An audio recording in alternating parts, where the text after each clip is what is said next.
Here's a look at the post-match stats. Arsenal, a number of shots, 15, but only one of those on target. It wasn't a big offensive showing from Spurs today, but they got that crucial goal to come away as the 1-0 winners. And after the match, Arsenal midfielder Declan Rice had this to say. Take a listen. Hong Kong fanfare has been great throughout the events, the practice in today's first North London derby outside of the UK. So is there anything you want to say to the fans?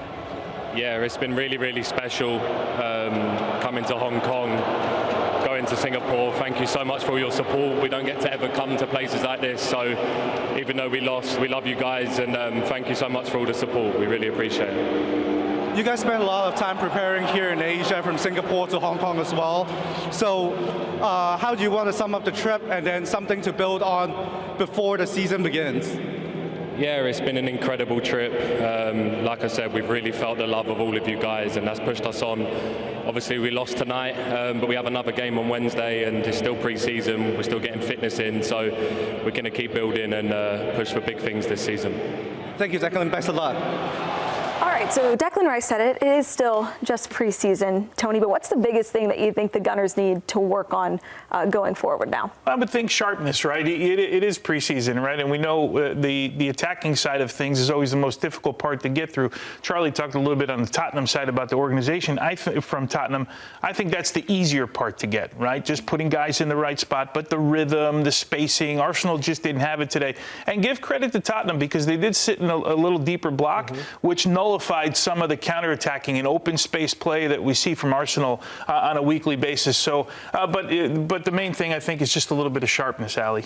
Is that how you see it as well, Darian? What was your big takeaway today? Yeah, it looked like this was more what we're going to see from Tottenham in season. You're right. I think the organization, the role playing, the structure of here's how we're going to set up moving forward was much more clear from Tottenham. Whereas I think for Arsenal, it was, hey, let's work on our fitness. We know what we're going to do. We know the guys that we need to rely on. Let's give Gyökeres some minutes, which we all were excited to see. But it wasn't, I don't think it was taken as maybe seriously structured as Tottenham took it in this match. I would just add that you could see that Tottenham, when they defended with a block of 6, how often do we see Porro defending and defending well in this match and being in a good position, whereas last season he was very good in the attacking half, but he was always out of position and having to run back facing his own goal when he defended. Today, he could face up, and you could see that across the back line. They looked very comfortable. It wasn't, panic defending. So I think from that standpoint, we're starting to see really how Thomas Frank is going to have this team play. The biggest changes this season have happened on this Tottenham side, without a doubt. Would you say that this performance you saw today has changed your opinion in a more positive direction? Has it changed in that way for you, Darian? Or are you kind of still the same, still need to see a lot more from them? I need to see a lot more. I mean, it is preseason. I don't think you can take too much from this other than, we can see the identity that Thomas Frank is bringing, the structure he wants the team to play in. It's going to be really reliant on those outside backs. I think Spence and Porter, like Charlie said, were stellar tonight. They have to be on in that with funneling everything, blocking centrally, funneling everything wide, and just being really good 1v1 defending. But I think I want to see more of what's the attack going to be like. You said it earlier, Tony. That's the part that's difficult of how are you going to score more goals where it's not a giveaway and a brilliant finish from Son. Right, yeah. We were sitting here going, man, everything's pretty predictable. Yeah. Then they started to make some moves, but because Tottenham were defending so well in a low block, you need creative players. And so Martinelli, that's why he comes off, Trossard comes on, and you need a little bit more. And I know Madueke's not there yet. He's still on vacation. I think that's going to be a difference maker in a game like that. But I think Gyökeres is just even more apparent that you need him on the pitch. I think a bright spot for me, though, was Max Dowman coming in once again. He just looks silky smooth and confident and bold. I actually think he did better going 1v1 than we saw from Saka for most of the match. Just him being aware, there's 2 defenders coming on me. Now there's 3, playing a ball that's cutting through defensive space in an opportunistic pocket. I just love watching him. I really think we're going to see more. Do you notice when he was on the ball, Gyökeres makes a run, and he's screaming for it, and he gives him the... Come. 15-year-olds telling me, big boy. I'm the big signing, I'm the striker, give me the ball, and you're telling me, no, calm.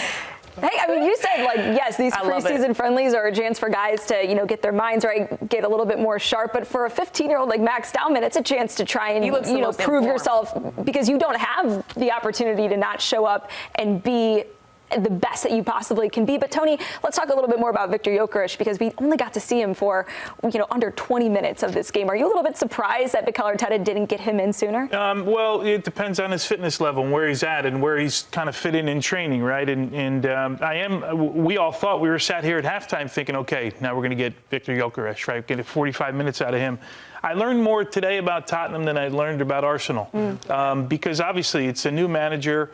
We've talked about the low block. They're not afraid to go over the top, which we didn't see a lot of from Big Ange, right, and stretch the field a little bit.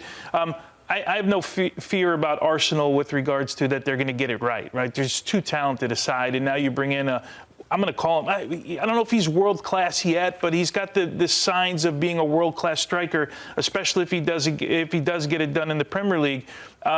So, again, today for me it was more about Tottenham than it was about learning about Arsenal, in my estimation. Is that what you thought it would be like going into this game? Yeah, I didn't know what Thomas Frank would do with this side, right? Because we had such an extreme with Big Ange last year, this high line that we talked about, and then all the injuries. And that's why it's hard for me to determine where Tottenham's going to finish this year, because when you look at the injuries that they had in this side last year, Van de Ven, Romero, Vicario, Maddison, Richarlison, it's the spine of your team for an extended period of time. If he can keep them healthy, they're certainly going to be a better side than they were last year. And still dealing with some other injuries as well, but some positive signs moving forward for Thomas Frank. The defensive performance gives Spurs fans something to be very hopeful about going into next season, but the prospect of losing a player like Son and what he's meant to this Tottenham side as the captain, some of the numbers he's put up, the big moments, it's got to be a nervy feeling for Spurs, because, Charlie, one of the big question marks is, what is this attack going to look like? And so with Harry Kane now gone, Son seemingly on his way out, who is kind of primed to be that next face of Tottenham, helping lead the line and put up numbers? It's not often that you look at a center back as a face of a club, but I think Mickey Van de Ven, since he's 24 years old, and we saw just how good he can be in this league when he's healthy, is going to be potentially the face of this club moving forward, because you got to think Romero is a feisty player. He fits into like the Tottenham mentality, but it feels that he's trying to make a move to La Liga and potentially join Atletico Madrid, but it just feels like he's not going to be there long term.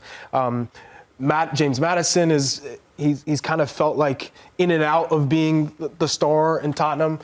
But if I had to pick one for the future and one that just feels right, I think it's Mickey Van de Ven, given what the influence and impact he has on the pitch when he is healthy. But from a goal-scoring perspective, Tony, who do you think is going to assume that role for this Tottenham side? Well, Richarlison is a personality. Like, if you're looking for like a face, he's a guy that's recognizable. He has scored goals in the Premier League. I would have went the other way. I would have went with Cucho Romero, because of the personality, because of he's an outgoing sort of player, right? He wears his heart on his sleeve. But there aren't, when you talk about big names that are sort of world stars, the guys that are going to be on the cover of the FIFA game, like they don't have it in this group. No. It's not with this group. But think about what Thomas Frank's Brentford was built around, and how he changed a couple of forwards and built a couple of forwards and strikers. So that might be the aisle that he likes shopping in, right? Those types of players that he knows he's going to get the work rate all the time.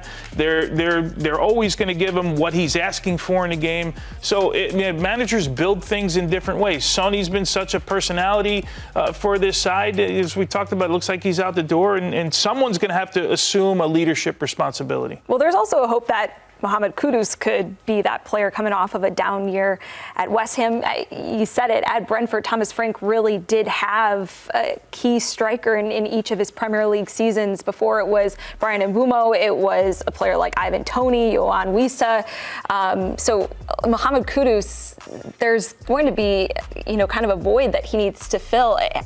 How can Thomas Frank get the best out of Kudus this upcoming season, Chuck? Well, one, it's getting him the ball in the attacking third. The good thing with Mohammed Kudus is he's a two-way player.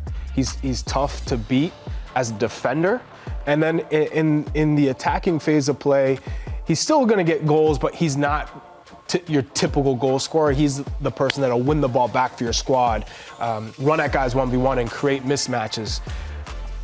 I want to see him be a little bit more clinical and more of a chance creator with this Tottenham side. But the guy that they need to be focused on is Dominic Solanke. That's the goal scorer. He needs to be healthy. That's why they brought him in. He's supposed to be their prized asset. He's supposed to be the guy filling the goals quota. We just haven't seen it from him. And I think injuries played a big part of that last year. But if they can keep him healthy, Brennan Johnson healthy, now you're starting to mix in a number of guys. Matisse Tell, who they just purchased for getting his contract over the line for full time.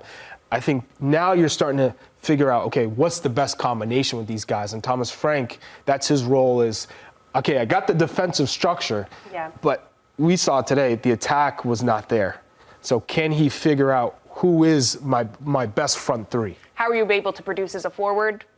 Wasn't possible last season. I think those guys will show up this season. Well, one thing to follow with Thomas Frank is, what does Kudus look 6 months from now? What does he look like, right? You mentioned an offseason, but a guy that everyone thinks is talented. You mentioned Brennan Johnson. What does he look like now? How do they develop? How does Tell, who's a young player, right? These guys you just mentioned, what do they look like 6 months from now? Because Thomas Frank has seemingly made players better at his time at Brentford, right? Taking players like this, when I say like this, that's unfair. Not always having the world-class name, but having the guys at the next level and making them better and getting them where they can be really competent in the league, right? So, it might take a little bit of time for him, but he's got players with some talent. On top of that, attacking players like Ivan Toney to start with, right? And Mbumo and Visa. Those three players have really took their game to the next level. Who is he going to take to the next level? Richarlison still doesn't look comfortable for me yet in this side. Yeah, the mark of a good manager, Tone, that was very well said. It's not just getting the team stuff right. It's how do the individuals within the team progress. My last question for you all just quickly is, Tottenham are one blank away from doing well this upcoming season. We saw some of their moves this summer. It looks like, it was pretty quiet relatively. What do you think they're still kind of missing? Is there a certain position or player?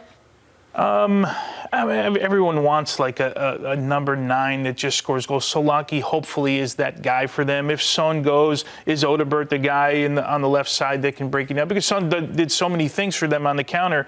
I think their biggest issue is to stay healthy. I still, last year, in a lot of ways, was so unfair to Big Ange. Now, he didn't help himself with a couple of his press conferences and all that stuff and the way that he played. But he was really strapped with so many injuries. If they can stay healthy, there's no doubt that they can compete. Where they finish is going to be tough. Thomas Frank needs a little bit of time. Yeah, and depending on how they start the season, could always do some business in the winter as